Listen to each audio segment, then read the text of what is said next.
If you think this is an exaggeration, it's only a little while ago that I again ran into some workers, some welfare workers, Quakers and Red Cross people who had been up in the Black Hills of Dakota some 5 or 6 weeks after this broadcast, persuading the people to leave the mountains and go back home because the Martians really hadn't come. It was Halloween of 1938 when the fourth episode of The Mercury Theater on Air was being broadcast on CBS radio station. The radio series consisted of 9 episodes, and it was narrated by its creator and director, the immensely popular and talented Orson Welles, who you might have heard of for directing a little film called Citizen Kane, often regarded as one, if not the best film of all time. The episode aired the night of Halloween at 8 p.m. as an adaptation to the novel The War of the Worlds from H.G. Wells, with a duration of 60 minutes, starring Orson Welles, Fran Reddick, Kenny Delmar, and Ray Collins. The show started as usual, with a Mr. Wells reading a prologue based on the opening from the novel, and it went on as it regularly did, for about 20 minutes, before being interrupted by a newsflash that reported unusual explosions observed on the surface of Mars. Following this, an unusual object falling on a farm in Grover's Mill, New Jersey.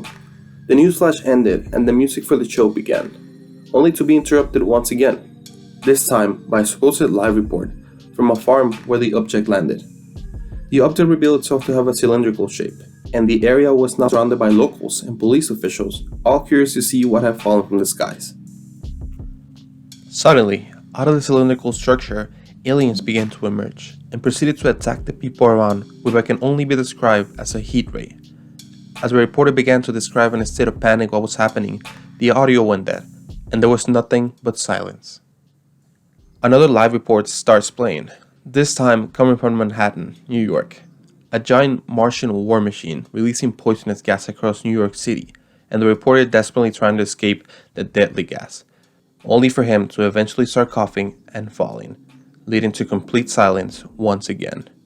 After this, the first commercial break began. Once the commercial break ended and the show started broadcasting again, the audience found itself now following Mr. Wells as one of the few survivors to the ongoing invasion in New York. The broadcast ends with the discovery that the Martians have been defeated by microbes in the environment rather than by humans, just as in the original novel.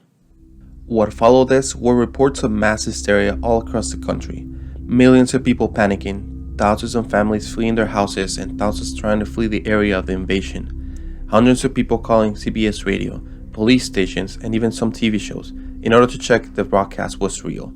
There was even a rumor of a suicide happening because of the broadcast, and a few seriously injured.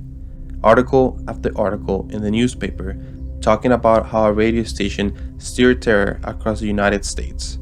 The panic inspired by Wells and the show was so popular and widespread that it became the most notorious event in American broadcast history. A single CBS broadcast stirred panic, terror, and mass hysteria in the household of millions of Americans. Or did it? Let's wind back a little bit.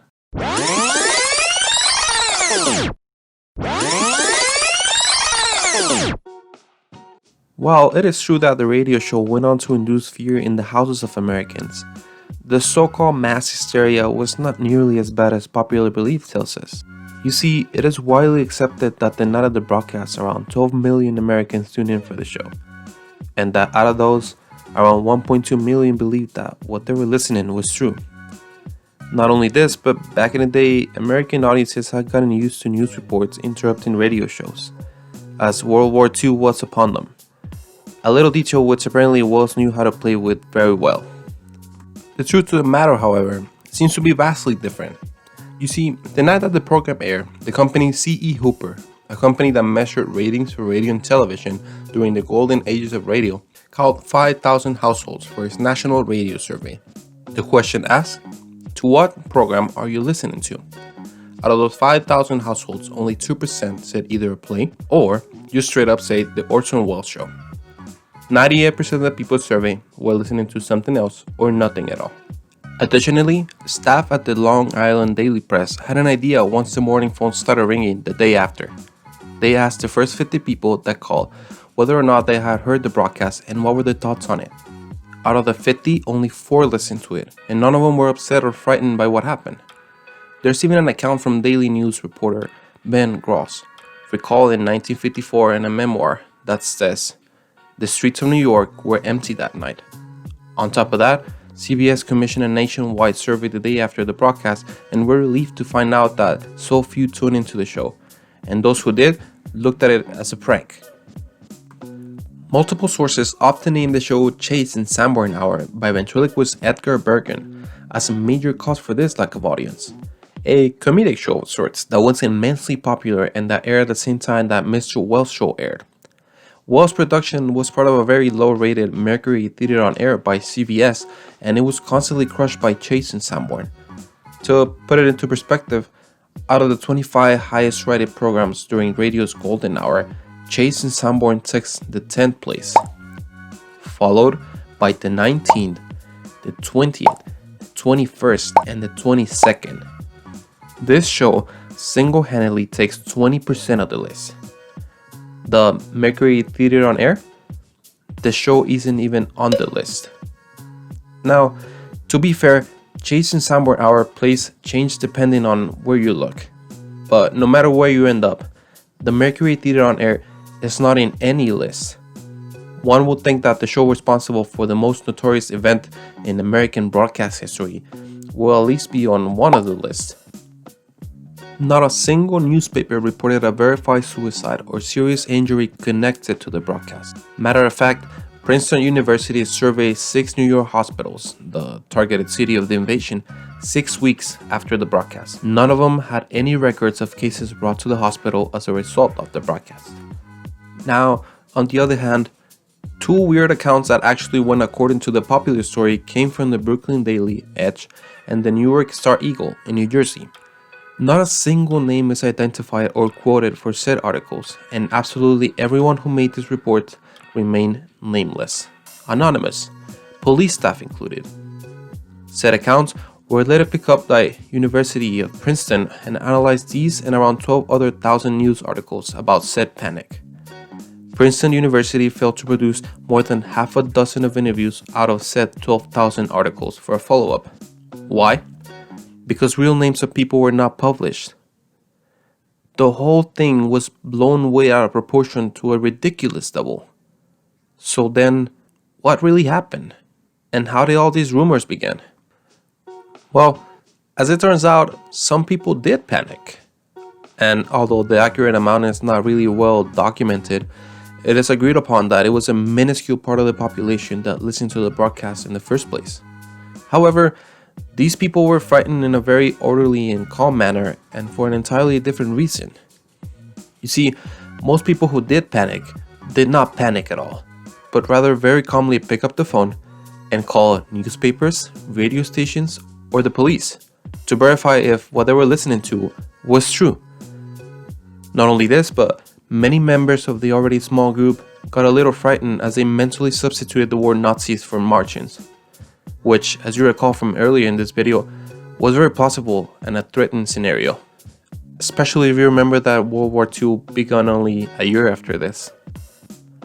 Nonetheless, the question still remains, how did all this get started?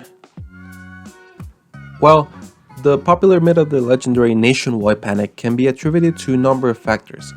However, upon research, I couldn't help but notice that most of it, if not all, records, analysis, and publications come to the conclusion that the panic that never happened kept on getting bigger and bigger, regardless of never actually happening, due to false media, which is ironic to say the least.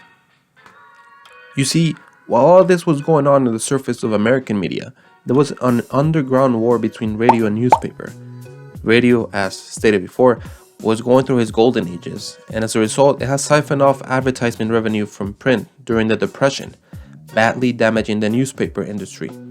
As a result of this, newspaper publications were often on the lookout for an opportunity to prove to advertisers and regulators that radio management was irresponsible and non-trustworthy. And what better way to prove this than by showing what a single and mishandled radio transmission could do to the country. What followed was a mass attack on behalf of print media against radio. printing article after article on the so-called consequences of the broadcast, and a vicious cycle was born. As the show receded in time and became more and more infamous, more and more people claimed to have heard it, eventually leading to most of America having been turned on to CBS in that fateful night of October. At the end, the only thing that truly came out of this was that FCC chairman Frank McNish obtaining agreement from radio networks to never use fictional news flashes again, although said agreement was informal and no written proof of it exists. There was no sanction towards Wells nor CBS in any manner, and the whole thing just ends up working as a precautionary tale of the power of media, fake news, and how quickly they become ingrained in American culture. Also, the movie sucks.